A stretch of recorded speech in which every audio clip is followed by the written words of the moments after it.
It's time to call our shots. On today's episode, we're going to pull our woods with some Masters synopsis. We'll then transition into double coverage, where we break down the most memorable games from last weekend, college football and the NFL. We'll then transition into our football weekend forecast. And we're going to introduce a new segment called Fantasy Football Flops and Pops. This is where we help you make it to the playoffs and win your league. If you like our show, follow us on Twitter at Call Our Shots. We're thinking about switching over to a 2-episode format here in the immediate future. I'll stop talking now. Roll the intro. Making their way to the ring, the reigning, defending podcast champs, calling my shots. There's only one way you can take this, and it's in that ring. Who wants to go toe-to-toe with the champs? This is calling my shots. Dalton, what's going on, man? What you up to? How's the weekend treating you? What'd you think of the sports world this week? Incredible. On Sunday, you had a ton of football games on all day, plus you had the Masters. So we had 3 TVs set up like every true sports fan should. Just got to watch Dustin Johnson kind of dominate the weekend, and then the Steelers absolutely obliterate Cincinnati. So can't complain. Gotcha. Did you watch any football games Saturday night? I don't know, 6:30 on the SEC network? I happen to, but I don't really want to talk about that. We'll get into that. All right, so this week on Pulling My Woods, we had the Masters in November. Kind of a wild deal. Just want to preface something real quick. Bryson DeChambeau will not be getting his wood pulled after that abysmal Masters tournament performance. Yeah, you called it, man. So Masters in November, kind of a weird deal. I think it's only the 4th or 5th time it's ever been played outside the month of April. But we got it. What were your initial thoughts with DJ winning it? Your South Carolina boy. Well, DJ is actually my favorite golfer. I just didn't want to pick him because he hasn't won a major since 2016. But he's been trending towards that direction, finishing second at Augusta last year. This year, he really just put it all together, and he was the story of the tournament. The guy shot 20 under, broke all sorts of records.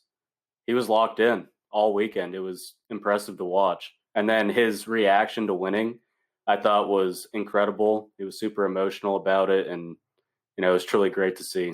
Plus, he's doing well, wins the Masters, has Paulina out there to congratulate him, so the guy's an absolute stud. No doubt. The appeal of golf in majors is usually the pressure's cranked up, scores are lower, it's kind of a tighter field. You don't usually see these runaway victories like this often in majors. And when you do, it's a big statement, man. Winning the Masters by 5 and 20 under is just unheard of. Like you said, the lowest score in Masters history, won it by 5, just blew away the field. He hit 83% of his greens, which if you're a golfer, that's hitting almost 16 greens per round, which is almost unheard of. He didn't make any mistakes. He had the fewest number of bogeys in tournament history at 4. He controlled the speed on the greens. It was a joy to watch. DJ pulled this one out, crushed it, got him another major. Happy for him. Do you know, just off the top of your head, if this is the first time the golfer that's ranked number 1 coming into Augusta actually won the tournament? I feel like that doesn't happen for whatever reason. I could be wrong about that, but I feel like that's a stat. Looks like it's been 18 years since it happened. Tiger was actually the last one to do it in 2002, but doesn't happen very often. Wow. Well, let's talk, since you mentioned Tiger, let's talk briefly about his tournament. A lot of people had high expectations for him, thinking he was going to repeat, and he was one of the perennial favorites going into this tournament. But he started out the weekend well, and then obviously you saw that collapse where he shot 10 on a hole. That can ruin any sort of tournament for anyone. What was your reaction to his play? Well, first of all, Tiger's getting a little older. His body's kind of giving him some trouble. So what I mean by that is he's going to have to get some warm weather tournaments to get his body to cooperate, I think, for him to have a best chance to win. You talked a little bit about him making a 10. So he makes a 10 on a par 3 on number 12 on Sunday. but I'll give you a little stat. So he bogeys 10. He makes a +7 or a 10 on number 12. And then he turns around and birdies 13, 15, 16, 17, and 18 to shoot 39 and route to a 76.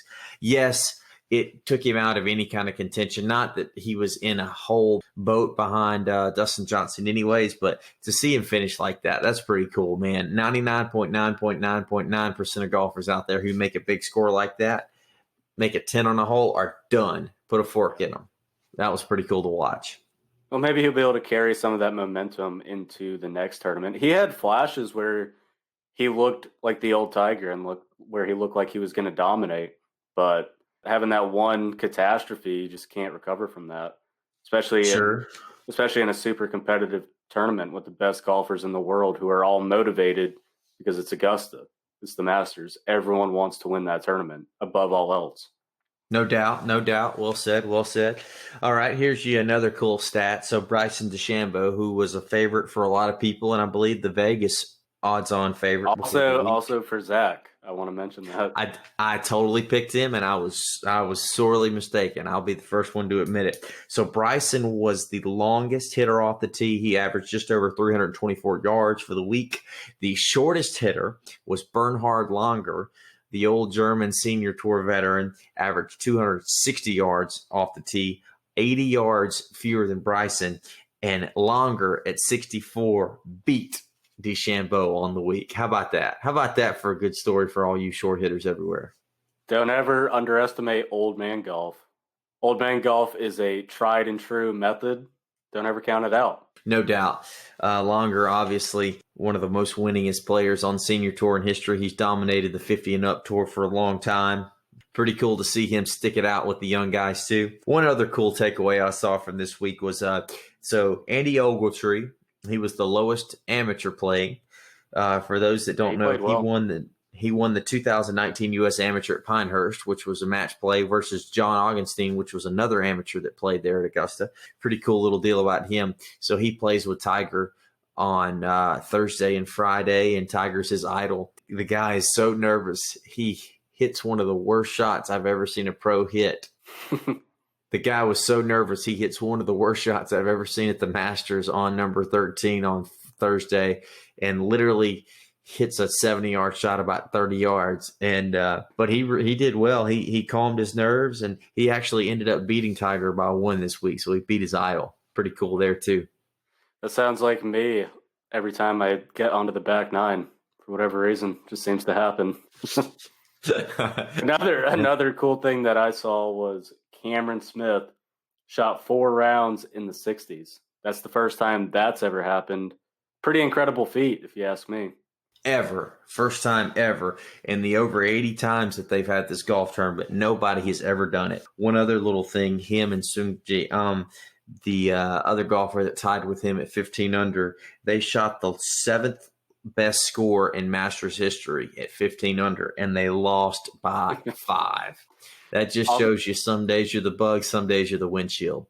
Almost any other year, those guys would have been in contention going to a playoff, but DJ dominated. For sure. But I think it kind of speaks to the youth of this game. You know, you got these young hitters. That's not even DeChambeau, but Cameron Smith's, he played really well, and Sungjae also played very well.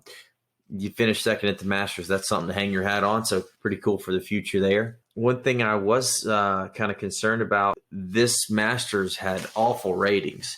That said that the fewest amount of people since 1995 watched it, and one of the worst ratings scores for Masters in history. What do you think was the reason behind that? It's a tough year overall in sports, and ratings across every major professional sports has decreased this year and has struggled. I think you can attribute some of it to there being no fans, because fans generate excitement. And you could also attribute it to having to compete with the NFL, which is very uncommon. And we all know the NFL is the juggernaut of sports ratings.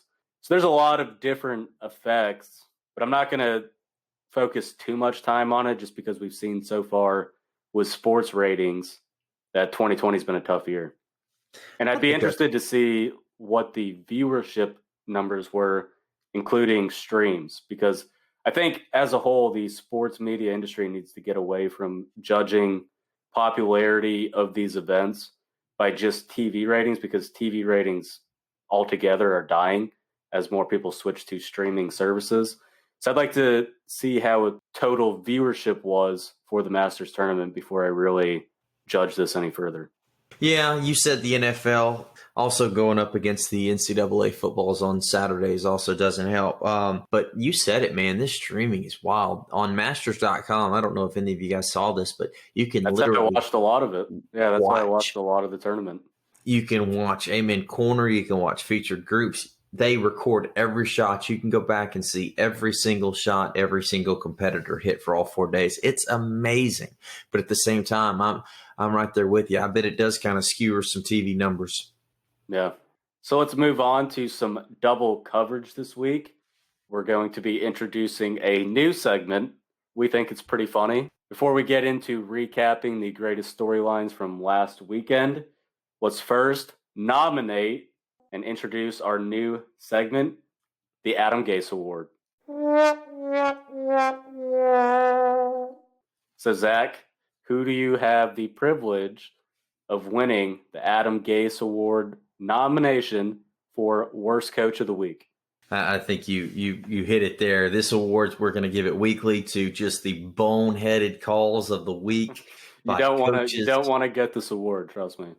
No, not at all. For my week one, so to say, Adam Gase nomination, I'm going with the other New York City coach. I'm going with Joe Judge. So it came out today that Joe Judge has fired his offensive line coach, Mark Colombo. And the big rumor is that they had a little bit of mincing words, then they had a full-out blown argument, and then they had a fist fight.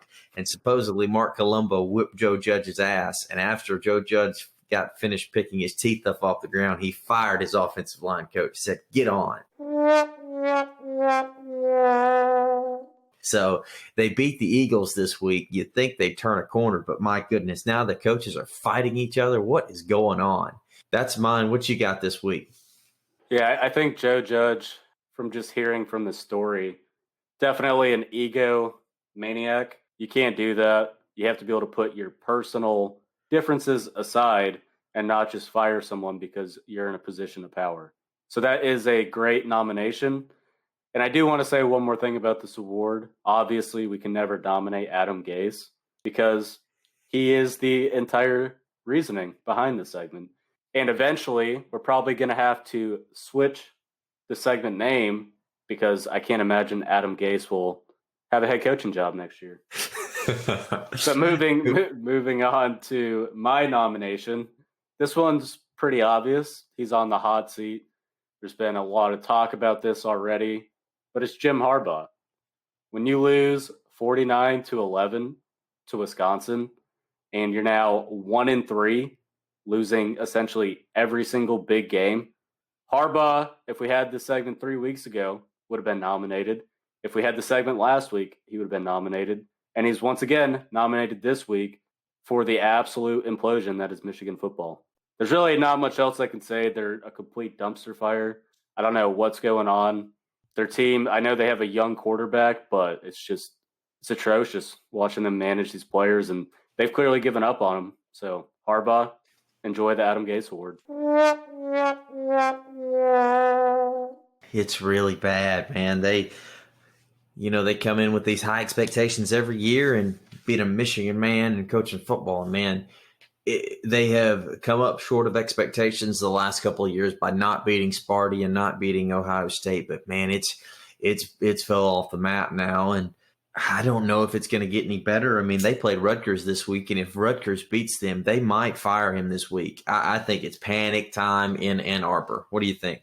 Yeah, completely agree with that. I don't know if he switched khaki brands, if that has something to do with it, but I really can't think of anything else at this point. I can't imagine they're going to lose to Rutgers, but I also didn't think they would get blown out 49-11 by Wisconsin. It's hard to imagine a coach that won 10 games almost every single year of his tenure getting fired, but if it keeps going the way it is, they might have to pull the trigger. Plus, he's never beaten Ohio State in his tenure. That's if he doesn't win at least 10 games, the fan base is going to want him out for obvious reasons. For sure. The only other coach that comes to mind that had just consistent success and got fired before this year, obviously, would be Mark Richt. Mark Richt won a lot of games at Georgia. It just seems like 9 or 10 games was just getting stale after he was there for all those years, and Georgia decided to make a change. So it'll be curious. Harbaugh was the big name when Michigan hired him. He was supposed to be the guy that was going to be there for 15 to 20 years. I don't know where they go from here. You know, they had Rich Rodriguez, who obviously came in and destroyed everything that Lloyd Card had built for all those years. And then you had Grady Hoke come in there, and Hoke was supposed to be this big-time defensive coordinator. He looks like Shrek, but, I mean, he's a hell of a defensive coach.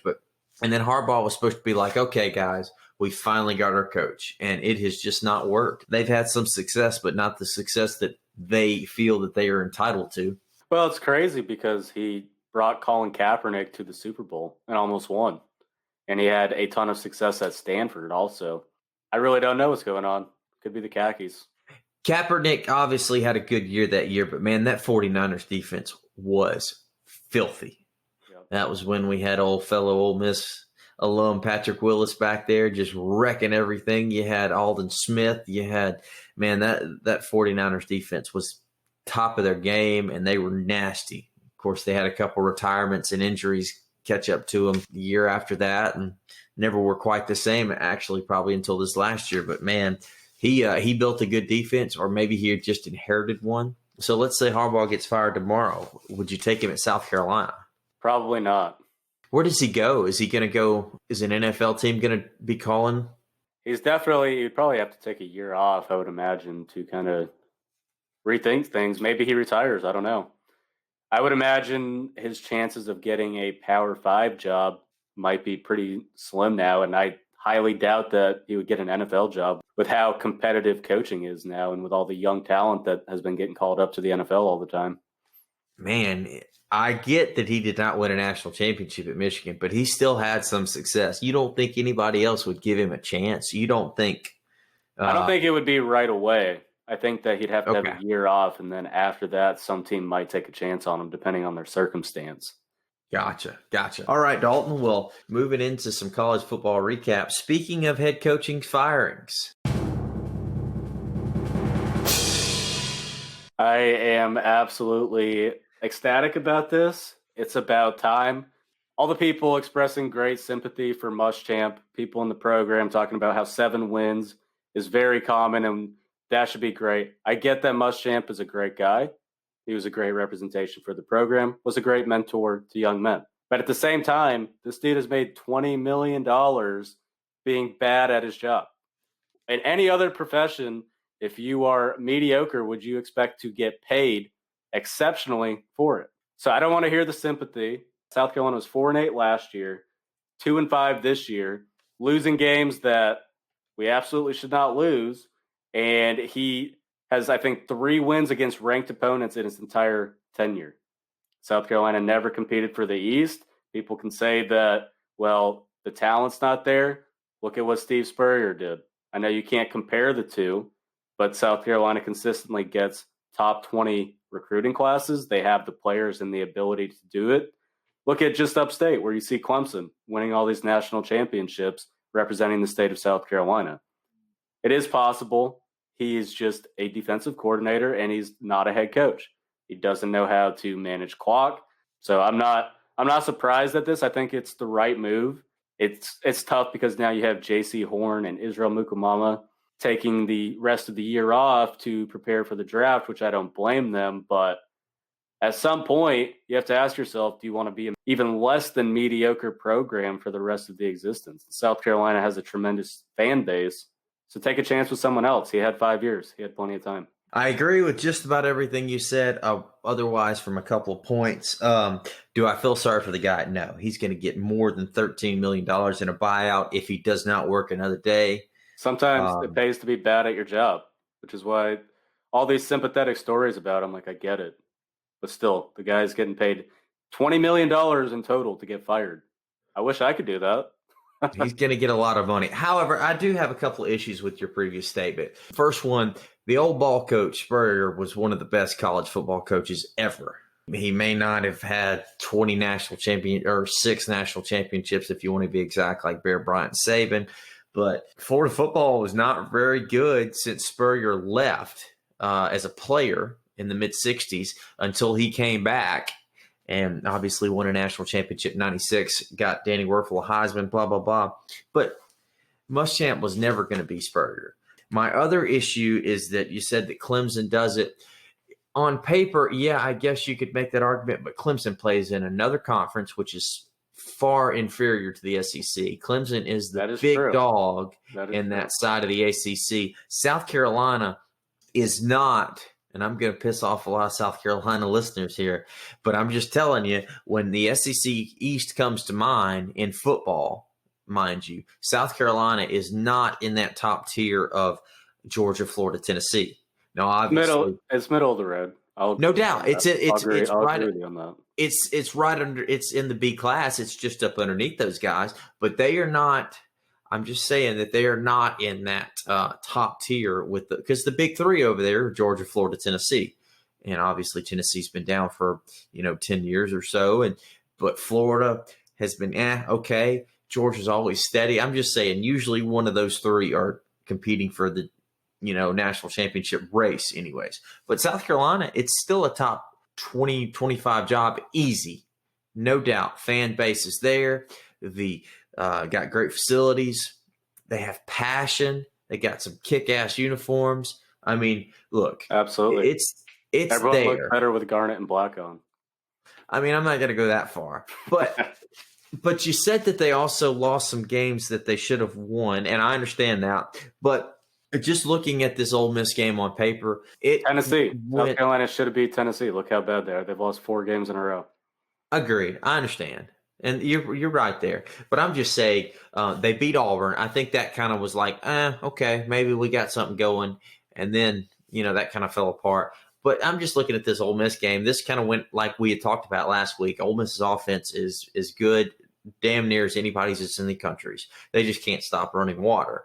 Ole Miss was going to score points. It was just a matter of whether they could force 2 punts from South Carolina, which in the end they did. But I'm just saying, I think that this whole thing about you see all these teams' defenses just not being able to wrap up and not getting the schemes and everything, this COVID stuff, and maybe it's a little bit of other, outside principles. But I'm just saying, man, it's hard for me to justify firing him right now, especially with the COVID situation. The athletic department, I think, is losing like $50 million this year or something. I just find it hard to believe that they did not push this off to the end of the year. Was it that dire that they needed to make a change now, do you think? Yeah, well, I think he should have lost his job last year. Now, let me rephrase my argument a little bit, because you brought up the whole Steve Spurrier thing. And you're right. Expecting Muschamp to be Spurrier is unrealistic. I agree with you there. Where I have the largest issue with Muschamp is in his entire tenure, the highest South Carolina has ever been ranked, and they've only been ranked one time, was 24th. They've never finished the season ranked at all, and they managed to pull top 25 recruiting classes. If you pull top 25 classes, you should be able to be ranked and be competitive, and every maybe third or fourth year when the cards fall right, be able to contend in the SEC East. Not saying win the SEC East every single year, but to at least be ranked, I don't think that's too much to ask for, and the guy clearly was incompetent in even trying to do that. That's fair. Georgia and Florida are always going to pull top 5, top 10 recruiting classes. Georgia's actually been number 1 a couple times. Tennessee is kind of getting back there. You're right. South Carolina is going to be one of those schools where, hey, let's get all the cards right for this 1 year, and maybe we can win 10 or 11 ball games. No doubt. But my argument there is that when you got these teams like Georgia recruiting number 1 every year, or number 1-ish, Florida always top 5, top 6, blah, blah, blah. It's just hard, man. You've got to have a perfect storm to do this kind of stuff. And can it happen? Yes, but it's just 25th and 25th ranked classes in the SEC just ain't going to win a division. They've had classes where they finished right around 15 or 16 also. You want to know a quick way to fix recruiting? win more games, have a great coach. Sure. But no, what I'm saying is that 15, 25, 25, 25 is not going to win the SEC. You have to consistently do 15 to 10. Well, if you could develop your players, which Muschamp clearly was not able to, then you have a shot. Yeah, Spurrier did it at South Carolina. It's possible. You get the right coach in there, it's possible. I just said it though. Spurrier is one of my favorite coaches ever and one of the best coaches ever. Yes, you're right. Spurrier did it, but Spurrier could have done it anywhere. That's true. Okay, so who you got? Who you want them? You want Hugh Freeze? You want Ole Miss's sloppy seconds? Who do you want? I'm not sold on Hugh Freeze. There's several interesting candidates. I'm not going to cast any judgment on it. I think they need to wait a little bit and really take their time with this coaching decision.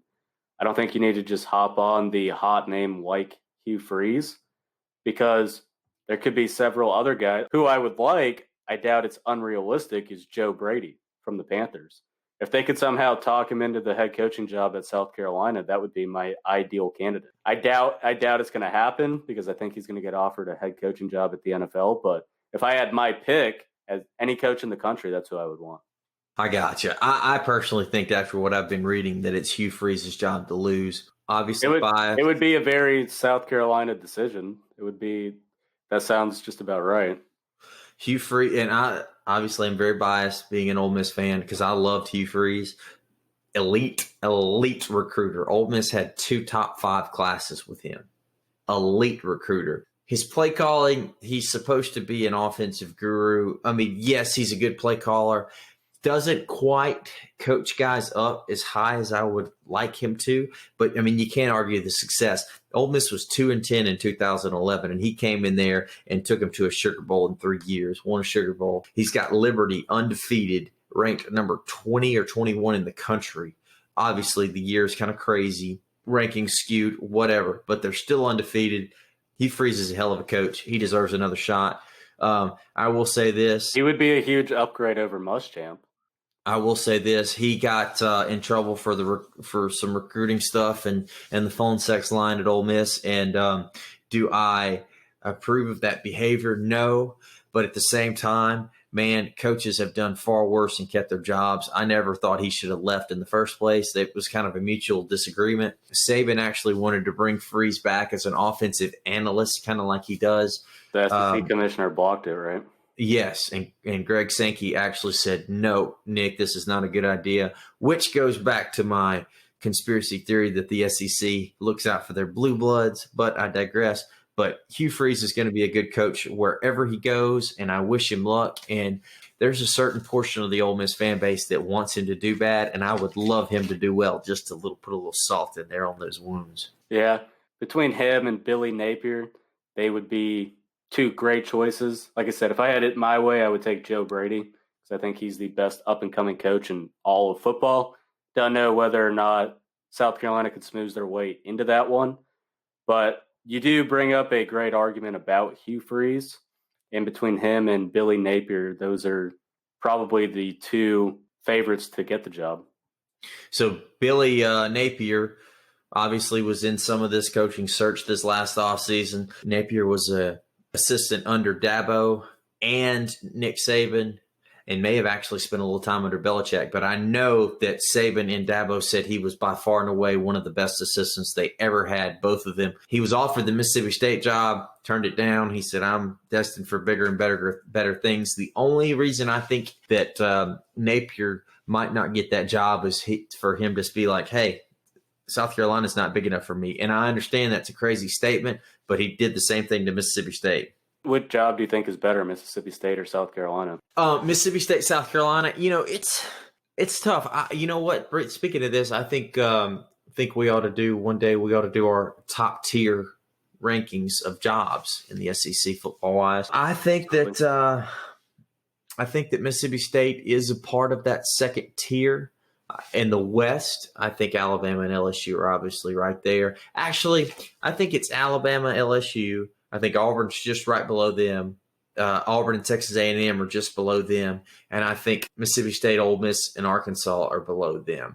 And I still think Ole Miss is a top 25 job, even in that lower tier. I think that just speaks to the SEC East. South Carolina is right there in that second tier, but I don't think They have some of the best facilities in all of college football. no doubt. I will say this. The old saying goes, money talks and bullshit walks. For sure. South Carolina's got more money than Mississippi State. I'd say South Carolina's a better job, but that still doesn't mean it's a quote unquote big enough job for Billy Napier to be like, okay, here's my time. He thinks everybody that I've read and people close to him say that he thinks he's destined to be the next Saban, that he's going to go to this big Power 5 school and just dominate for 25 years. The guy has some balls. I'll give him that. So quickly, let's hit on a few of the other storylines. I know that took up a good amount of time. It was very unexpected. So we have Cincinnati staying hot, Miami beating Virginia Tech, Indiana shuts out Michigan State, Northwestern beats Purdue in a pretty close Big Ten matchup. And we already talked about this. Michigan's terrible. Michigan's bad. Just a couple things adding to that. Cincinnati's got number 25 Tulsa here in a few weeks on December the 4th. Really their last real game on the schedule. Miami snuck out a good victory against Virginia Tech. Virginia Tech had the lead the whole game. Miami came back and scored with about 6 minutes to go and won it. I tried to tell you, Zach. You did. Let me say this. That was the only game I missed last week. I was 4-1, so I did. Indiana, Ohio State this week going to be a good test finally for Tom Allen to see what those guys have got. Pat Fitzgerald and those guys at Northwestern, they love him. He was a former player there. They'd kill for him. They walk through a wall for him. So I would love to have Pat Fitzgerald as South Carolina's coach. The guy's incredible, and he works with basically nothing. I mean, Northwestern has a very difficult time recruiting, and they still manage to be ranked pretty consistently. And it just shows how great of a coach he is. So let's move into some of our predictions for this week. Starting out, I know you alluded to this earlier, but the first game we have that we're going to break down is Indiana, number 9, versus number 3, Ohio State. Indiana is 4-0. Ohio State is 3-0. And the spread is absolutely ridiculous. Ohio State is favored by 20.5 points. I get that they're the Alabama of the Big Ten, and they're just far superior than any other Big Ten team. But it seems a little bit like odds makers don't believe that Indiana is actually a top 10 team with that spread. What are your thoughts, Zach? Indiana's the Rodney Dangerfield of the Big Ten. I get no respect. These guys are 4-0. They have beat Michigan State, Michigan, Rutgers, and Penn State. Nobody takes them seriously. I think they're a good football team, but I just think Ohio State's on another level, man. Justin Fields is really good. They don't just make 20-point spreads just for the fun of it. I'm going to go Ohio State here, although I would love to see Indiana win, but I just think they got too much talent. What do you think? Indiana is 7-2 against Ohio State covering the spread.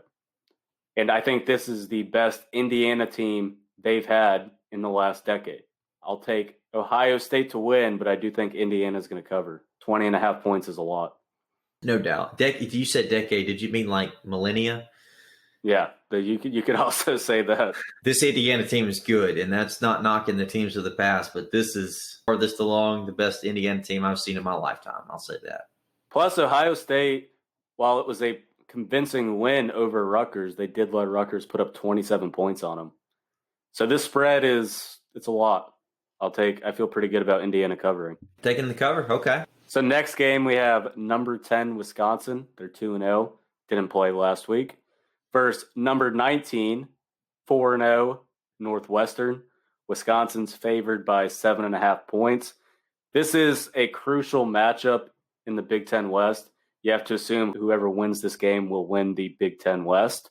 Graham Mertz, Wisconsin's once-in-a-generation type talented quarterback, is absolutely rolling. He wasn't even supposed to start, but maybe it's destiny. He looks great, and besides Fields, he's the second best quarterback in the Big Ten. Wisconsin also clobbered Michigan last week, 49-11. I know Northwestern has a great run defense, but we all know that Wisconsin has always been able to pound the rock. That hasn't changed. That's what they're known for. And they actually have a quarterback. They're dangerous. I'll take Wisconsin. And a cover. Whiskey. You talk about Mertz. He's crushing it. Can you name me the last generational talent quarterback Wisconsin had, just off the top of your head? Russell Wilson. There you go. Well done. Well done. Thought I could sneak one by you there. This game, it is in Evanston up there in Illinois for Northwestern. And like we talked about, Pat Fitzgerald does a hell of a job with lesser Big Ten talent. And, man, he gets these guys going, and they love to play for him. But Wisconsin's good. I just don't think that Northwestern can hang with them for 4 quarters. I'm even tempted to take the over on this spread, too. Whiskey by 7.5. I'll take it. Give me the Badgers. Yeah, I will say, I think in the last 8 games, the under has hit all but one time in this matchup. Wisconsin. Next game, we have Tennessee. They're 2-4 on a 4-game losing streak. At number 23, Auburn, who is 4-2. Auburn's favored by 10.5 points, rightfully so. They're playing a lot better. Tennessee still has some quarterback controversy. Guarantano, it doesn't seem like he's the guy. He's really kind of fallen off a cliff. So we'll see who actually starts. Tennessee also lost to Arkansas last time they played. Arkansas is playing better, but still it's not a good look when you lose 4 straight. People are already calling for Jeremy Pruitt's job as well. The one thing that could sway this game is that Auburn hasn't played in almost a month, so they're definitely going to be a little bit rusty. But Bo Nix looks like he's hitting his stride. I'm going to take Auburn minus 10.5. Auburn 4-2 with a little asterisk to Scott it because they got fortunate calls, to say the least, by the referees against Arkansas and Ole Miss. So whatever. Jeremy Pruitt, he has bolstered the depth on the offense and defensive lines. Tennessee's defense is playing okay. Guarantano ain't it. He ain't it. Thought he was going to be better this year. He ain't it. I'm taking Auburn. Couldn't agree more, although the one thing about Auburn is they can be very unpredictable, as we saw them losing to South Carolina. So it could go either way. I wouldn't be shocked if Tennessee wins, but the smart bet here is Auburn. To quote my late grandfather, Auburn's luckier than a dog with 2 dicks.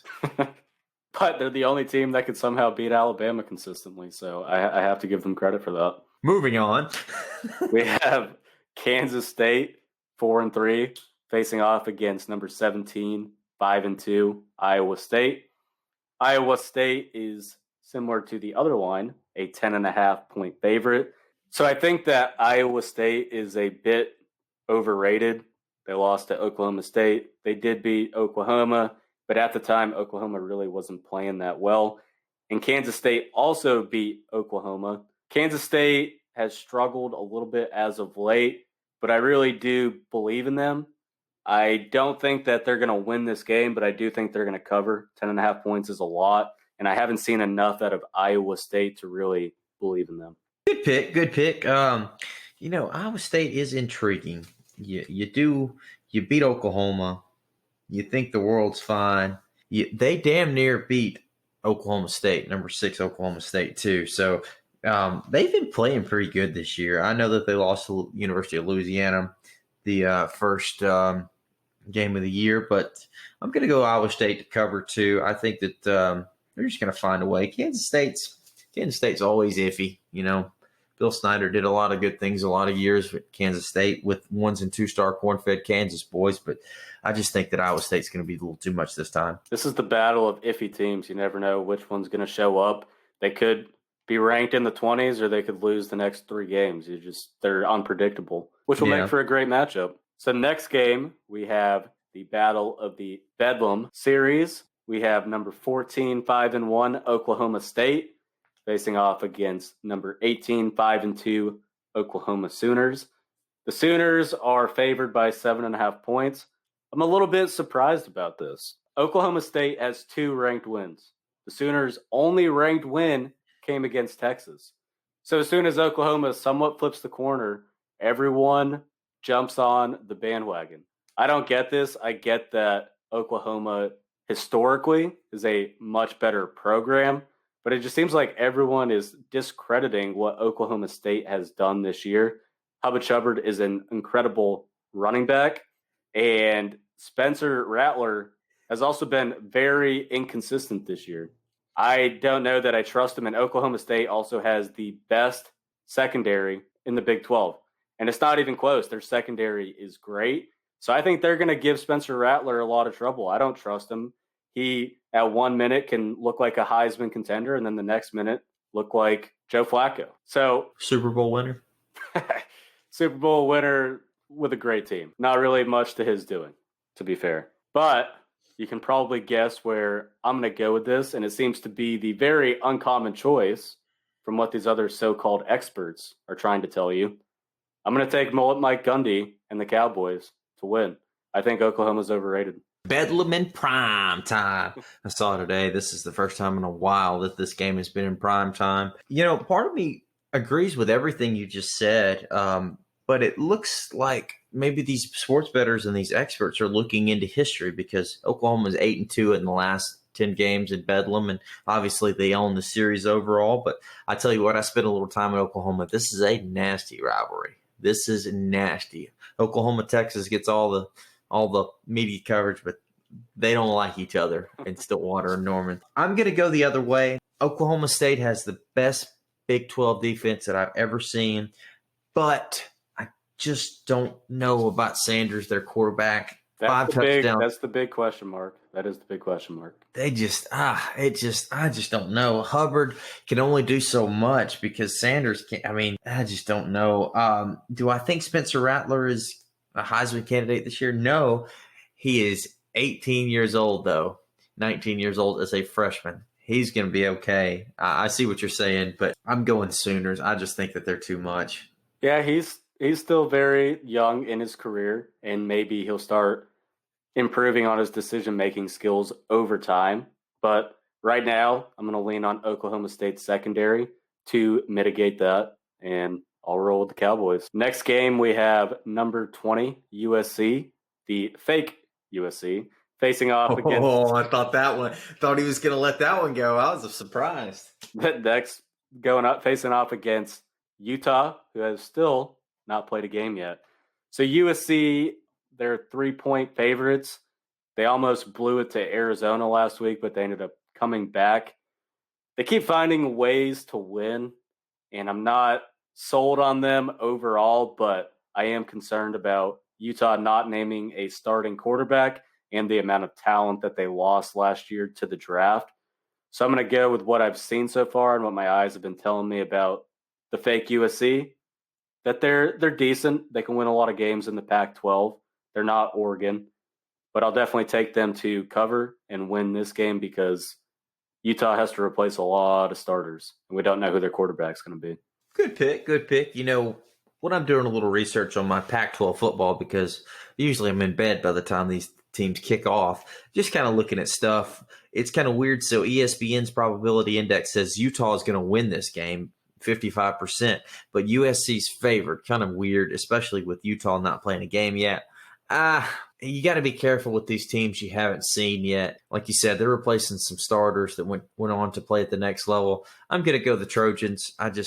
You got to play what you got, and I think that I know more of what they are as opposed to what Utah is, so I'll go the Trojans. I think we both completely agree on that game, and we pretty much had the exact same analysis, so we'll see what happens. It'll be interesting. For sure. So next game we have number 21 Liberty with the guy we were talking a lot about earlier, Hugh Freeze, having his team 8-0, facing off against NC State, who is 5-3.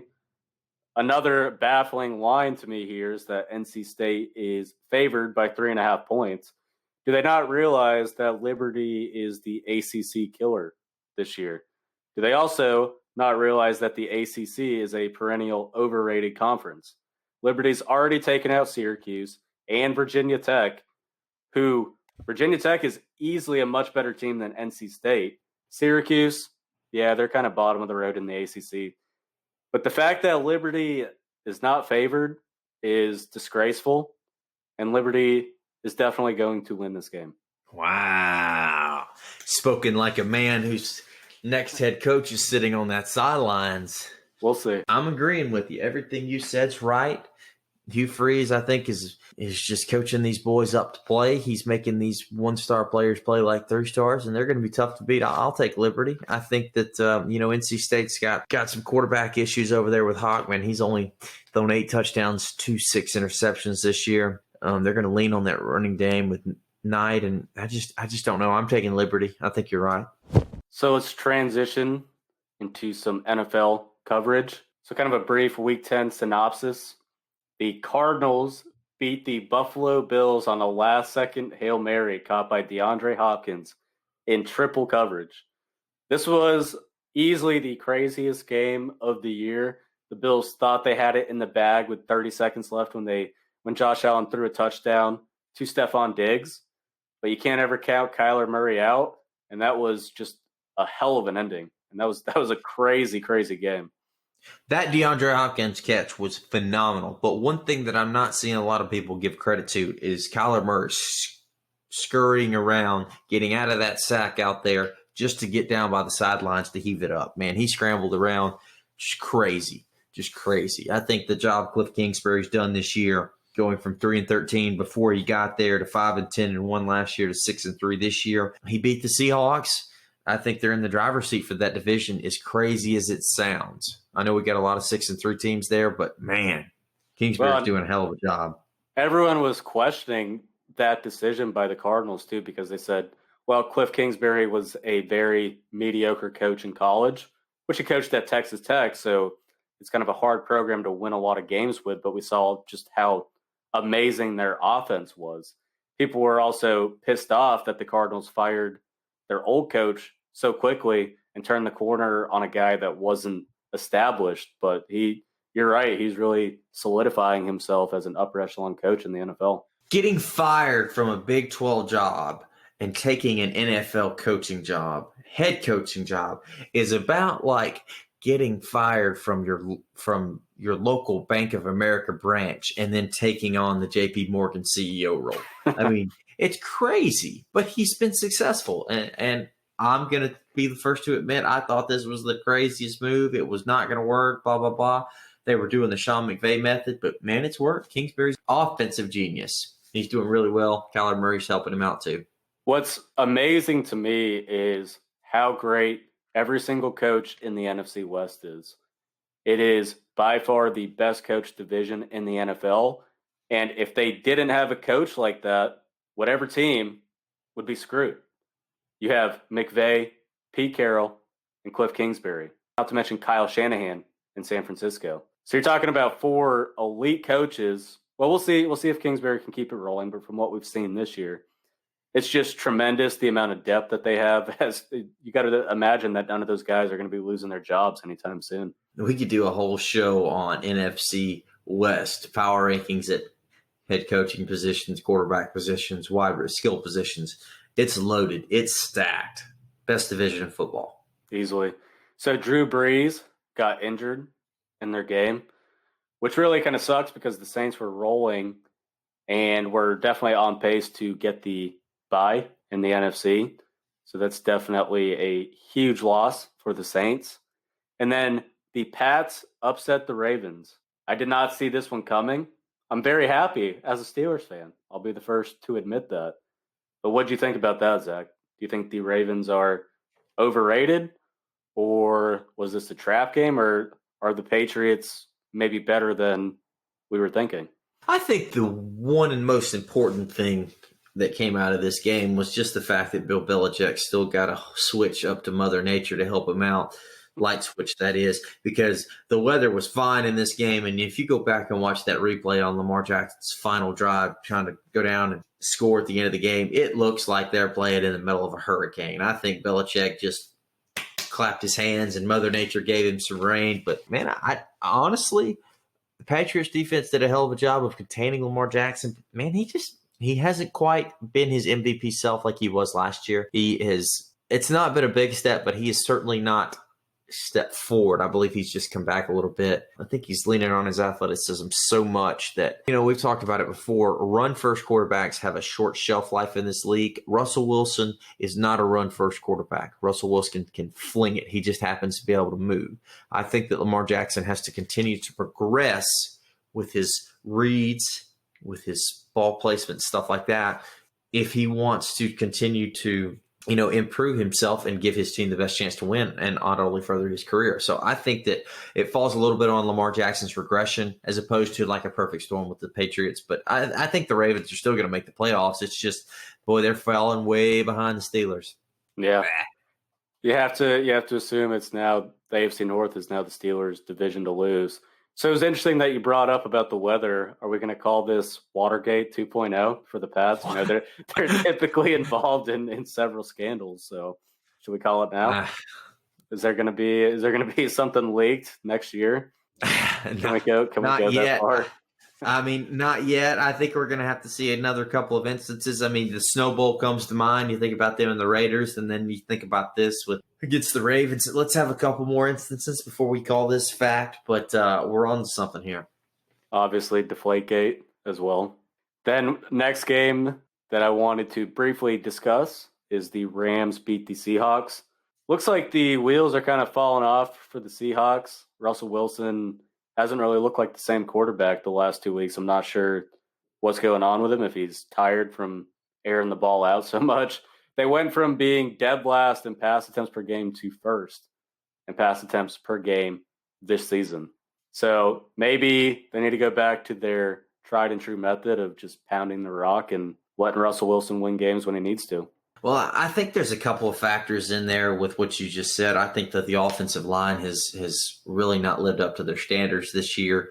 Russell Wilson's throwing it to Tyler Lockett and DK Metcalf is really making up for some of that. And I think the other thing is that they're having to throw the ball so much because their defense is bad and they're always playing from behind trying to catch up. So what do you do when you're behind? You got to throw the ball. Russell Wilson, call him Superman, and he is a hell of a quarterback, and I take him on my team every day. But he can't tackle. He can, but that means he's throwing an interception. He can't play defensive line, man.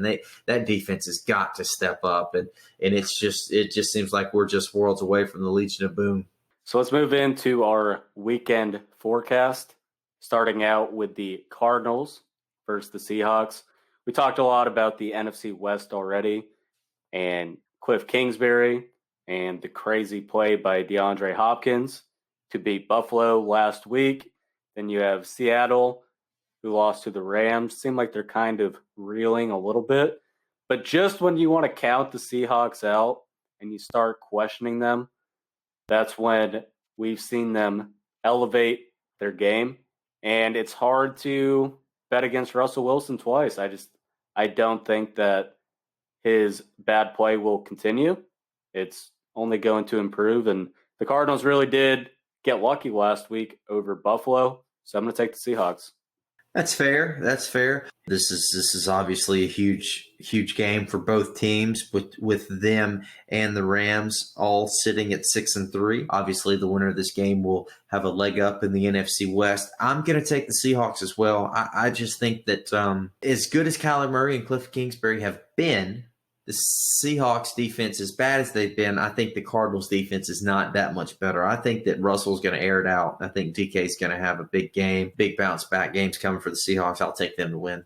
Next game, we have the undefeated Pittsburgh Steelers off to their best start in franchise history, which is saying a lot considering the teams that they had in the 1970s, facing off against the Jacksonville Jaguars with new quarterback Jake Luton. This, to me, should be a very easy game to predict. But just when you think it's easy, with the Steelers, they have a tendency to play down to their competition. However, I think Jacksonville is atrocious.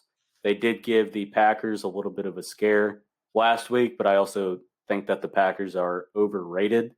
The Steelers have three tremendous wide receivers with Dustin Johnson, Juju Smith-Schuster, Chase Claypool, and a pretty decent tight end in Eric Ebron. I think that is going to overwhelm the Jaguars' defense, and the Steelers can stop the run, so James Robinson won't be much of a factor. And if the Jags have to air it out with Jake Luton, the game's over. I'm taking the Steelers. Yeah, there's a part of me that wishes that Jaguars would be down by 14 heading into the fourth quarter and Gardner Minshew comes in to lead them to just a storybook ending, but I just don't see it. I think you got to go with what's hot, and Steelers did play a bad game against Dallas a few weeks ago, but I think they'll win this one pretty handily. Okay. Next game, we have the Detroit Lions facing off against the Carolina Panthers. So at the time that we're recording this, it is uncertain whether or not quarterback Matt Stafford is going to play. He's battling a thumb injury. And this is important because if Matt Stafford plays, this is a completely different matchup. I'm going to make the assumption that he will play, and I'm going to make my pick based on that. The Panthers are a good, not great team. Best case scenario, they finish 8-8, which is much better than a lot of people were giving them credit for at the beginning of the season. Matt Rule, their brand new head coach, is starting to have some success and really turn that franchise around and kind of implement his systems. You obviously have Joe Brady there as the offensive coordinator. He's doing a tremendous job with that offense, with Teddy Bridgewater and the weapons that they have. It's going to be too much for the Lions to overcome, even though the Lions' running game has been a lot better and Carolina's run defense is pretty suspect. I'm still going to lean the Panthers on this one. You know, kind of looking at it, I think I would be inclined to agree with you, regardless of whether Matthew Stafford plays or not. The Lions obviously playing okay. They picked up a win against Washington this past week, but I don't think that's saying a whole lot. I think I'm going to go with the Panthers to win this game. Lions, you just never bet on them. They'll always disappoint you. So go in Carolina. They almost blew it to Alex Smith last week, who threw for They did. He threw for over 300 yards for the first time and who knows how long. They made him look like, Joe Montana. So we'll see what Teddy Bridgewater can do. Next Seems game. many moons ago that Alex Smith was picked ahead of Aaron Rodgers. Terrible move. Next game, we have the Patriots facing off against the Texans. The Pats had a huge upset win over the Ravens and definitely kept their season alive. I was under the impression that they were tanking, but now with running backs Damian Harris and Rex Burkhead, they're running the ball efficiently, which will be a problem for the Texans because they can't stop anyone on the ground. It's basically free yards. They don't even try. Right? I don't know what's going on, but they're horrendous against the run. It's absurd. So the Pats are going to ground and pound the ball. Deshaun Watson could make it close, make it interesting, but they've been struggling as of late. Obviously, having an interim head coach doesn't help anything. I'm going to take the Pats. Yeah, I think this is a toss-up. I think it's 6 one way, half a dozen the other. I've actually gone back and forth on this game. I'm going to disagree with you. I'm going to go Houston. I think Deshaun Watson's going to be fine. David Johnson supposedly not going to play this week. We'll see if that changes.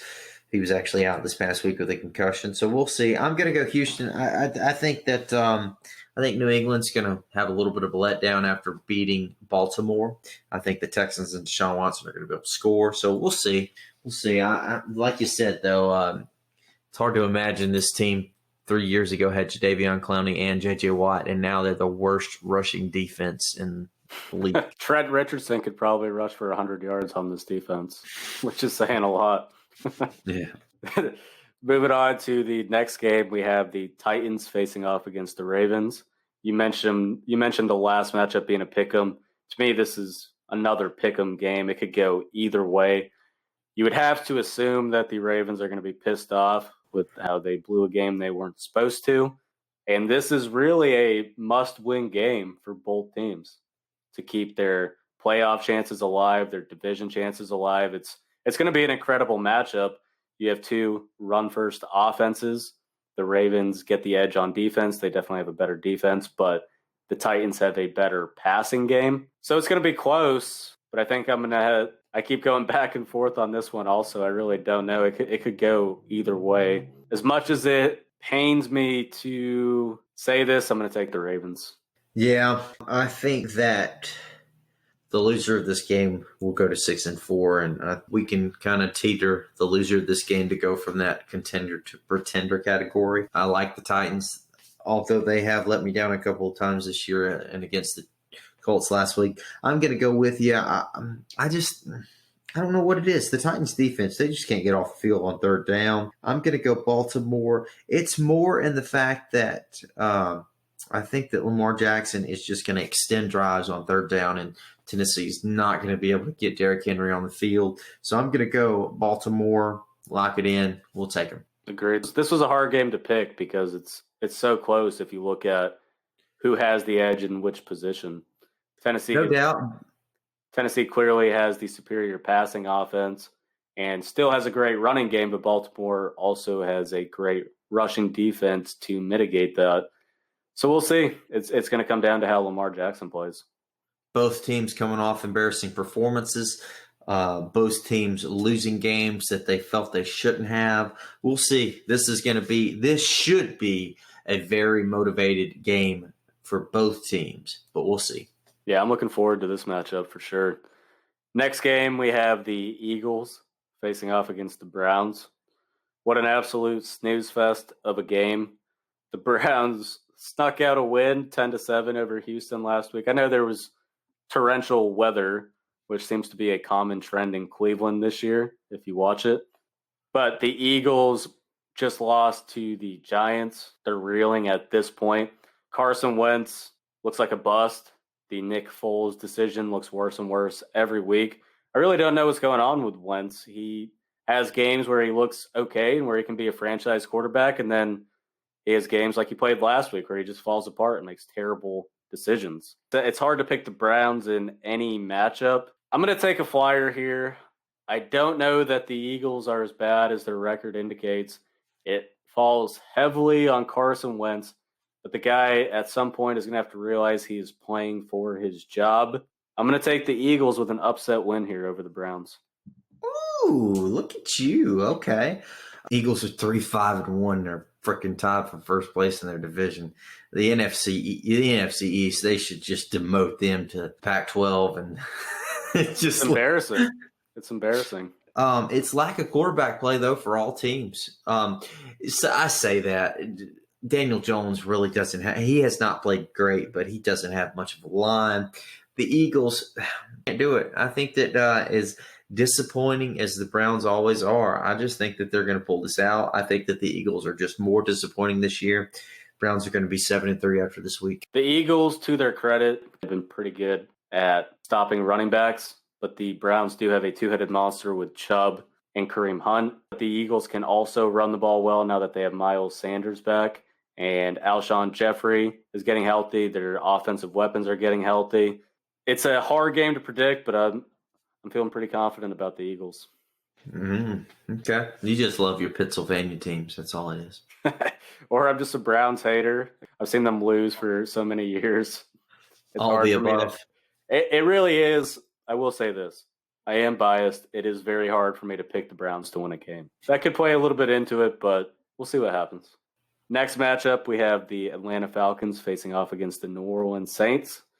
This one just got a lot more interesting now that Drew Brees is hurt. Beforehand, you could easily lock this up as a Saints W. But now with Jameis Winston starting, the guy that threw as many interceptions as he did touchdowns last year, who 1 minute looks like Steve Young and the next minute looks like Tim Couch from the Browns. He is super unpredictable. I don't trust him at all. It'll be interesting to watch him as a starting quarterback again. The Falcons are playing a little bit better. They actually haven't been blowing games like they usually do, and they have a lot of offensive weapons. They should have the upper hand here now that the Hall of Fame quarterback for the Saints, Drew Brees, is injured. I'll take the Falcons. First and foremost, Tim Couch was an All-American quarterback at the University of Kentucky, sir. He was a fine quarterback. Didn't really transfer to the NFL, but I think you could have taken Tom Brady and put him in the Browns, and he would have done very well. You made a lot of good points. One thing I'm curious to see is the Saints always go to Taysom Hill for a spark plug play whenever Drew Brees is kind of iffy. If you remember, Taysom Hill moved the ball the majority of the successful plays last year in the game against the Vikings in the playoffs. Curious to see how many snaps he gets. I don't think it'll. I would imagine he's going to get the ball a lot. I don't think it'll be 95-5 like it normally is with him getting 5%. I wouldn't be surprised if it was more 75-25 if he got a quarter of the snaps. We'll see. One thing I will say, though, is this is this 2-game stretch. So from what I was reading today, Drew Brees is expected to miss 2 weeks. This is a very important stretch here because, one, they're only a half game up on the Buccaneers in the division. And they've got the Falcons, and then the Eagles. And then after that 2 weeks is up, Patrick Mahomes and the Chiefs come to town. So very important to, one, hold on to the division lead and kind of hold pace until Drew Brees comes back. I'm going to go back and forth. I'm going to take New Orleans. I think Atlanta's defense, as bad as they are, cannot keep up. But I will like to make our calling my shots bet this week. What do you think is going to be higher? The touchdowns given up by Atlanta's defense or the number of interceptions thrown by Jameis Winston? That's a hard one. I'm going to say touchdowns given up by Atlanta. What if they're 6-6 apiece? It could happen. I think Jameis is going to throw 3, but I think the Falcons are going to give up 4. Famous Jameis. Let's get it. What about you? I'm saying we're going to get the good Jameis this week. I'll say Atlanta's defense is going to give up more touchdowns than interceptions he throws. I think he's going to realize that if he doesn't succeed in this little window, that he may not have another chance as an NFL starting quarterback. Yeah, he'll have to go back to stealing crab legs from Publix. Next game, we have the Bengals facing off against the Washington football team. This is going to be a close one. Washington had a good shot to win last week, but they blew it against the Lions. Alex Smith looked pretty good. Overall, I have to say, he dumps the ball off a lot, but that's what Alex Smith has always done. J.D. McKissick, in terms of fantasy value, has skyrocketed the last couple weeks since Alex Smith took over. The Bengals looked really bad last week against the Steelers, but they also have a terrible offensive line, and they face the best pass rush in the NFL. I like the Bengals' weapons with T. Higgins and Tyler Boyd. Joe Mixon has a chance of playing, which could be the difference maker in this game. I'll take the Bengals. Interesting. I'm going the other way. I think that Alex Smith's going to have a feel-good, heartwarming story here. Washington's defensive front is still pretty darn good. They should have their way with this Bengals offensive line. 1.5-point spread, toss up. Give me Washington. Okay. Next, we have the Jets facing the Chargers. Not sure if either team is going to want to win this game, honestly, with the way that they have both been playing. But I guess we have to crown someone a winner, or it could end in a tie. Definitely could see that happening this week between these two teams. Let's be honest, though, the Chargers have a lot more talent than the Jets, and they should win this game. But with the way they're blowing games, I am almost inclined to pick the New York Jets for the first time this year. However, I don't think I can do it. Adam Gase is still the Jets head coach, and they will not be able to stop Herbert and the weapons that they have on offense. I'll take the Chargers. Yeah, you scared me there for a second. I thought I was going to have to talk you back off. I thought about it. While the Chargers continue to find new ways to lose games and just disappoint themselves and their fans, there is just insanity in picking the Jets. I'm going LA. I think they've got talent on the defense. Justin Herbert's playing pretty well. 19 touchdowns, 6 interceptions, pretty darn good. I just don't think that the Jets can win it. I don't see it.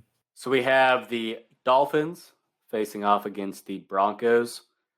I have routinely picked against the Dolphins because my prior judgments have precluded my ability to pick this team to win. I am trying to be open-minded now because the Dolphins are actually a good football team. It's weird. It's weird saying that. It's weird admitting it. And it's shocking that this is the point that we're at. They very easily could win the AFC East. It is not out of the realm of possibilities. They are the road team here, and they're playing a Broncos team that looked good for a couple weeks and now just fell off the table. Not sure what's going on. Drew Lock really can't make a throw. I don't know if it's in his head or what's going on, or we obviously know that Elway doesn't know how to pick quarterbacks in the draft. This one, to me, seems pretty easy, and maybe that's a bad sign that I should take the opposite, but the Dolphins are easily the superior football team. Their defense is playing well. Tua looks great, so I'll take them to win. Yeah, agreed. I think that Miami's really on the up and up here. They've done a really good job of rebuilding that defense. Tua's playing pretty well. Flores has got those boys playing. I I think it's time to blow it up in Denver. I think it's time for a full burn it off and plant a new seed because that defense is just not holding up anymore. The offense can't score points. It's bad to be a Broncos fan. Give me the Dolphins. Proposition for you. Do you think that John Elway should lose his job with the way that he has whiffed on quarterbacks? It's pretty ridiculous. I know they're going to be partial to him for a long time, but at some point, if he keeps drafting these quarterbacks who just flake out, it's pretty hard to justify him keeping his job. Yeah. Do I think he's in danger of losing his job? No. One, because Denver Bronco fans are obviously sentimental for him winning the Super Bowl in 97 and 98. That doesn't hurt. But, I mean, he also brought him a Super Bowl with Peyton and Osweiler a few years ago. I think that he's going to get a couple more years. Has he done well evaluating these quarterbacks? No. Yeah, but he's going to have a little more time. I think that they're going to give him, if he wants to do a rebuild, he's going to have time to do a rebuild. If he doesn't, though, and he's still riding this little wave about 3 years from now, 2 years from now, and they're still 4-9, probably. Yeah, they're probably like, all right, John, why don't you just come back every September? We'll honor you. Yeah, that's a good take. So now we have the Cowboys facing off against the Minnesota Vikings. Vikings are playing a lot better. They're really not a bad team. I think they're pretty underrated. Mike Zimmer, to me, is still a great coach. They have weapons all over the place on offense with Justin Jefferson, Adam Thielen, and obviously Dalvin Cook. The running game is what fuels their team, but the passing game every once in a while can surprise you. Kirk Cousins is still a pretty mediocre quarterback, but they easily have the advantage over the Cowgirls in this matchup. I'm taking the Vikings. Dallas is a 7-point underdog on the road. I've been tempted to take the Cowboys, and just because Kirk Cousins is due for his weekly letdown. Yeah. They played well against the Steelers. Nah, I still got to go with Minnesota. I think that Kirk Cousins is going to go throw 4 touchdowns, 3 interceptions, and have a fumble, but they're still going to win. Next game, we have the Green Bay Packers facing off against the Indianapolis Colts. So the Packers just about blew their game last week to Jacksonville, only winning 24-20. And then you have the Colts beating Tennessee, and they were not favored in that matchup, and Phillip Rivers looked great for probably the first time all season. I'm very tempted to take the Colts here just because of how bad Green Bay has played the last couple of weeks. But it's still Aaron Rodgers. You still have Aaron Jones running the ball. Their defense is still suspect. They're a better team. They have more talent. The Colts, I'm still not sold on. They really don't know who their lead rusher is. They gave the ball more to Hines last week, and maybe that's their recipe for success. But I'll take the Packers to beat the Colts. Part of me wanted to say the Colts every time they are picked against that they surprise us, but they really haven't, man. They beat 3-2 in their last 5, and they've only beat Tennessee, Detroit, and Cincinnati. In the Pack, I think Aaron Rodgers is still on a mission. He's thrown 26 touchdown passes and 3 interceptions this year. The guy is on fire. Give me Rodgers, and we'll roll with the Pack. Next game, we have the Chiefs versus the Raiders. So for those of you that don't know who the Chiefs actually lost their one game to, it was the Raiders. Can they repeat? That is the question at hand. The Raiders are a good team. They'll probably sneak into the wild card, maybe win one playoff game if all the cards fall right, but they're not a Super Bowl contender like the Chiefs, and it's hard to beat the Chiefs twice. So if the Raiders somehow manage to do it, then maybe we're all wrong about them, and maybe they're secretly Super Bowl contenders because they're the only team that can overtake Kansas City. But Derek Carr isn't at the same level as Patrick Mahomes. Their running game is solid with Josh Jacobs, Devontae Booker. But the Chiefs also have Clyde Edwards-Helaire and Le'Veon Bell and a plethora of offensive weapons. So I'll take the Chiefs. I don't think the Raiders can get lucky twice. I hate to have to keep reminding you of this every week, but if you're going to say his name, you got to say it like a Cajun would. Clyde Edwards, he left. But no, the Ravens, No, the Raiders beat the Chiefs and kind of shocked the world, so to speak. But can lightning strike twice? I don't think so. I think that John Gruden's doing a hell of a job. They're 6-3, making real strides. Like you said, Carr is really playing well. He's not quite up to the stoic of Patrick Mahomes, but on the other hand, who is? Right. I mean, but we'll see. I'll take the Chiefs. I think that they are just a better team. I think that they're going to be able to outscore them. I'll take the Chiefs. Next game, we have the LA Rams facing the Tampa Bay Buccaneers. This is a great matchup, an incredible Monday night game. The Buccaneers are a very unpredictable team. Some weeks they look like the Super Bowl champion, soon to be. And then some weeks they completely fall off and look like they have no idea what's going on. The Rams are playing a lot better, and they have a sneaky good defense. No one's giving them enough credit for how well their defense is playing. Aaron Donald is still an incredible pass rusher. They're very balanced, too. They can stop the run. Their secondary is arguably the best in the NFL, with Jalen Ramsey playing like the best cornerback in the NFL, absolutely shutting down DK Metcalf last week, which was pretty impressive. The only question is the secondary going to be able to contain all of Tampa Bay's weapons? Because there's a lot of them. You have Gronk.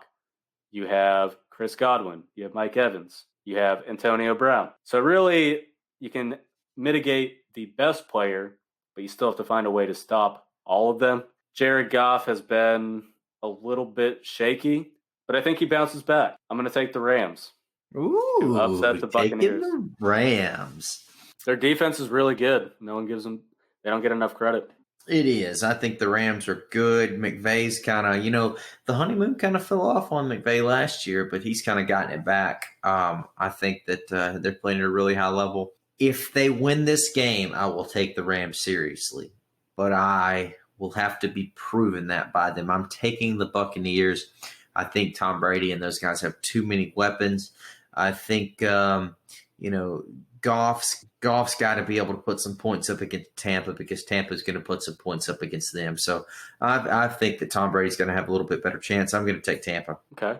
It's a great Monday night matchup, which I'm really happy. For sure. I'm really happy about because a lot of the Monday night games this year have been pretty terrible. So our last segment, we are going to be giving you our fantasy football pops and flops. You want to win your week with it almost entering playoff times? You got to listen up because we're going to help you choose the right players to beat whoever you're playing this week. And with the playoffs right around the corner, we all could use as much help as we could get. So let's start out with the quarterback position. My pops for this week are Justin Herbert facing off against the New York Jets. The Jets give up the 27th most points to fantasy football quarterbacks. Anytime you have a matchup against the Jets, you play them. It's smart. It's not rocket science. Don't overthink it. And with a lot of these pops that I'm giving you and flops, we're not just pointing out the obvious, like with Kyler Murray and Russell Wilson and Patrick Mahomes. You're going to play these guys. So if you're looking for more of a streaming option or someone that you're on the fence about starting, these are the players that fall into the mix. The next quarterback I have is Ben Roethlisberger facing the Jacksonville Jaguars.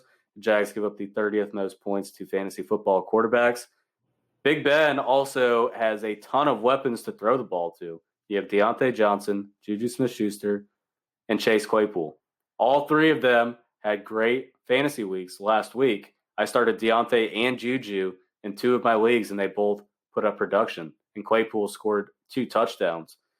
So when it's the right matchup, all of these wide receivers can score touchdowns and put up big points, which results in a huge week for Ben Roethlisberger. The last pop I have at the quarterback position is Matt Ryan facing the Saints. The Saints are giving up the 18th most opposing points to quarterbacks. I know that their secondary has been playing better, but these games are always shootouts. Expect a lot of points to be scored, especially with Jameis now taking over as the Saints quarterback. So Matt Ryan, don't overthink it. He's been shaky, but since after the first 4 weeks, he's really started to play a lot better. Start Matt Ryan. Yeah, I agree there. You actually took, I actually had Matt Ryan on my list versus New Orleans as well. Another one I would start this week, just on a whim, man. Famous Jameis. Let's get it. Falcons defense is awful. We talked about this a little bit earlier. I think he's got a chance at those 6 touchdowns and 5 interceptions. It's only, you got to trust him. Obviously, this is a long shot. If Drew Lock's going to be your quarterback this week, maybe you give this one a shot. But Or in a I 2 give QB league, maybe in a 2 quarterback league. yeah, famous Jameis. And the other one that not a lot of people are talking about is Lamar Jackson. Titans are a good defense, but as we talked about earlier as well, they do not get off the field on 3rd down. I think he's going to have a little bit of running room, and I think that's going to kind of bring the safeties down. I wouldn't be surprised if he hit a couple long bombs in this game. I think Lamar Jackson's going to have himself a good game against Tennessee, so be on the lookout for that as well. Interesting. So my flops at the quarterback position this week. You might think this is crazy, but Aaron Rodgers facing the Colts. If you have a better option and you have a reliable number 2 guy, this is not a good matchup for Aaron Rodgers. They're facing the Colts, who give up the least fantasy points to opposing quarterbacks. And Aaron Rodgers really looked pretty shaky last week against the Jaguars. This matchup scares me. If you have a better option, pivot from him. And the next one, I'm full of hot takes, but you got to pull out all the stops sometimes to win these fantasy football matchups. So similar to Aaron Rodgers, I am recommending you not starting Tom Brady versus the Rams this week because they give up the 2nd fewest fantasy points to quarterbacks. And as I mentioned in my breakdown of that game, the Rams have an incredible secondary. Jalen Ramsey, arguably the best cornerback in the league right now. It's a scary matchup. Look at what they did to Russell Wilson. Russell Wilson has had a MVP caliber season, and they absolutely shut him down. So if you have a better option, pivot away from Tom Brady. Yeah, no, you hit it right on the head. I actually had Tom Brady in mind as well. Yeah. Another one that I would definitely look at going away from is Baker Mayfield versus Philly. Baker's been really struggling lately. The weather looks like it's going to be messy in Cleveland. I'd be very, very careful about starting Mayfield against Philadelphia, even though Philadelphia's only won 3 games this year. Be very careful about that. And, of course, I said Brady, so you got me on that one. All right, Zach, who are your running back pops of the week? Damian Harris for New England's my first big one here. Playing Houston. Houston struggles against the run. That's a really He's gotten good pick. 294 yards in the last 3 games. Again, Houston does not stop the run. It's going to be him and Rex Burkhead toting the bread, but give me Damian Harris to light it up against Houston. Another one I was looking at that was kind of interesting was Naheem Hines. He had a pretty big game last week. I started Jonathan Taylor in a league last week, and I was pissed. I thought about Hines was on the waiver wire. I thought about picking him up. And, of course, I knew at the time when I looked at it, I was like, that would probably be smart to play Hines this week. But no, of course, Jonathan Taylor is going to get all the touches, and that completely screwed me over. It's weird. You never can tell which one of the Colts running backs is going to get the most touches this week. It's like they flip a coin before the first play. But he does catch a lot of passes out of the backfield. So Green Bay does give up some passes to opposing running backs. So that should be interesting to look there. All right, Dalton, and my last one is going to be Clyde Edwards-Helaire against the Raiders this week. I think the Raiders are going to be so caught up in stopping Mahomes through the air, which they have to have any chance of winning this game. I think it's going to open up the running lanes for Clyde Edwards-Helaire. He's put up some big points on the Raiders previously. I feel pretty good about that. I think that he's going to be having some big running lanes, and the Raiders are going to not be able to stop everything. So, well, great minds think alike because I also had Clyde Edwards-Helaire as my top running back play this week. Would recommend starting DeAndre Swift versus the Carolina Panthers. Swift has been on an absolute heater the last 3 weeks, and those that waited patiently with him have been rewarded. He looks like the guy now in Detroit finally. Probably should have been from the beginning, but for whatever reason, they wanted to have AP involved.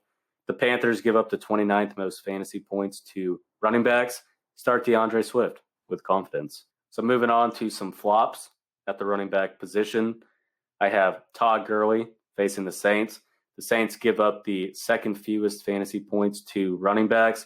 Gurley is a very touchdown-dependent running back, and if he doesn't score a touchdown, odds are he will probably cost you your week.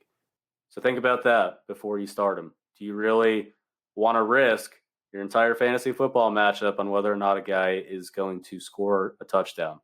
I certainly wouldn't. And next, I have Ronald Jones facing the Rams. The Rams give up the fourth fewest points to fantasy football running backs. Aaron Donald is an incredible run stopper. Ronald Jones really saved his week last week, and I know it seems crazy because he had a great week, but really most of his yards came from one play, 199-yard touchdown run that he ripped off. But he did fumble the ball, and he has an issue with ball security. And when he's facing an elite line like the Rams, I think that's going to favor Leonard Fournette more just because they might have to try bruise the ball a little bit more and use a bruiser to gain effective yards. So I would transition away from Ronald Jones. If you have to play him, it's okay, but I don't expect him to have a big week because I think this is more of a Leonard Fournette game script. Yeah. One big one that I'm seeing, Dalton, is Melvin Gordon versus the Dolphins. He has not lived up to snuff. He's making a lot of money in Denver, and Phillip Lindsay's getting the majority of the carries. He may not even see 20 touches, 15 touches. So besides the Dolphins' defense is playing pretty good, I'd stay away from Melvin Gordon if I were you. Yeah, I agree with you. All right, so Dalton got a couple of wide receivers here, just looking at some of these matchups. Travis Fulgham for the Eagles versus the Browns. Fulgham has been a pretty good target for Carson Wentz this year. I know he's caught a lot of passes. If you got a PPR league, man, he's the way to go. He's gonna catch a bunch of passes. The weather's gonna be trashy though, so probably won't be for a ton of yards, but I would certainly go with him. Another good one, we had just talked about this Dallas-Minnesota game. Look out for CeeDee Lamb. CeeDee Lamb against the Vikings defense. They're going to have to cover Michael Gallup, and they're going to have to cover Amari Cooper on the other side. Whoever's playing quarterback, whether it's Jerry Jones' grocery boy or his pool guy this week, CeeDee Lamb's going to have some open space. Probably gets you a couple more yards too than the PPR leagues, but who knows? You get those guys in space, man. A couple touchdowns will look nice on that fantasy scoreboard. To add 2 wide receivers to play this week, if you're fortunate enough to have any of the 3 Steelers wide receivers, Juju, Deontay Johnson, or Chase Claypool, you definitely play them, and you can start all of them with confidence. We've seen 3 wide receivers be productive last week. It is doable, especially in the right matchup. For wide receivers to avoid this week, I'm going to say Mike Evans facing off against the Rams. He's probably going to get matched up with Jalen Ramsey, which we saw what Ramsey did to DK Metcalf. I'm a DK Metcalf owner, so it really sucked watching this, but I would avoid playing Mike Evans if possible. Well, I'm going to go with his teammate, Antonio Brown, not just because the Rams safety and secondary cornerbacks are very good as well. He may not even play this week. They may kick him off the team, so I'd be careful about starting him. But just another one, A.J. Green in the Washington football team does not match up well for A.J. Green owners. He has been underperforming this year. I'd be careful with him. And again, Washington's defensive line is going to put some pressure on Joe Burrow, so he may not have time to get the ball out to A.J. Green. So I'd be very careful about that matchup as well. So next we have tight end pops of the week. I'm only going to give you 2 because there really isn't a lot of options at the tight end position. It is the thinnest roster spot this year, and if you have a guy like Kelsey, odds are you're probably going to be in the playoffs just because it's literally a cheat code. You're basically gifted 10 more points than your opponent every single week if you have Kelsey, because all these other guys, you're lucky if they score maybe 5 points. It's such a weak position. So playing these tight ends is pivotal to you winning your matchups. If you can somehow get great production from your tight end position, odds are you're going to have a better shot than the next guy. So with that being said, my pop of the week is Hayden Hurst facing the New Orleans Saints.